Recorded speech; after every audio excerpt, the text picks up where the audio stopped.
Why intermittent fasting might be affecting your sleep. At first, if you started intermittent fasting and notice that you're not just dealing with hunger, but also having trouble sleeping, you're not alone. I hear this fairly often, and I've experienced it myself. This tends to happen especially when your new eating window is very different from your old routine. And while it might seem frustrating at first, it actually makes sense. I'll explain why intermittent fasting can initially mess with your sleep, but also why it usually leads to better sleep after just a few days. Why sleep gets disrupted initially, there are a couple of reasons fasting can make it harder to sleep at first. One of them is that as your body starts relying more on fat for energy, a natural result of fasting, it increases a neuropeptide called orexin, which promotes wakefulness. Basically, your body gets a bit more alert when you start burning fat for fuel. But the bigger reason is that intermittent fasting can shift your circadian rhythm, your internal body clock. Think of it like jet lag. When you fly across time zones, your body still thinks it's morning even though it might be evening where you land. You feel off for a few days until your circadian rhythm catches up, helped along by exposure to natural light at the right times. Jet lag and fasting. A connection, Dr. Charles Arrett, a scientist from Argonne National Lab, actually developed a diet to minimize jet lag that involves light fasting. It's a 4-day process. Day 1, eat normally. Day 2, light eating or fasting. Day 3, eat again.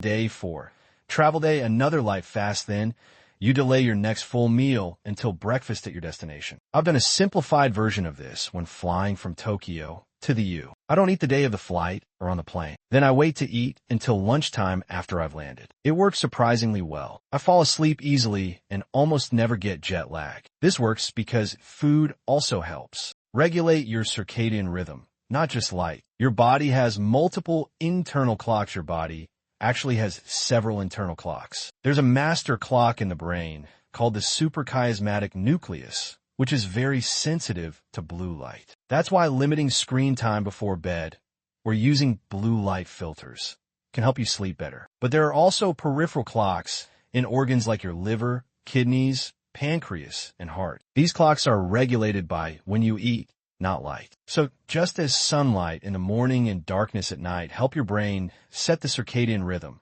your first and last bites of food each day signal your peripheral clocks to sync up. If you suddenly change those meal times, as with intermittent fasting, it can temporarily throw your rhythm off. How fasting improves sleep over time, but here's the good news. Once your body adapts, intermittent fasting can actually improve your sleep. A study from Dr. Sachin Panda and Shubhraz Gill at the Salk Institute looked at people's real eating habits. Using a simple app, they had participants track when they ate. Most people assumed they ate within a 12-hour window, but the data showed it was closer to 15 hours from first sip of coffee to last bite of dessert. The researchers then had people reduce their eating window to 11 hours without changing what they ate, just went. The results?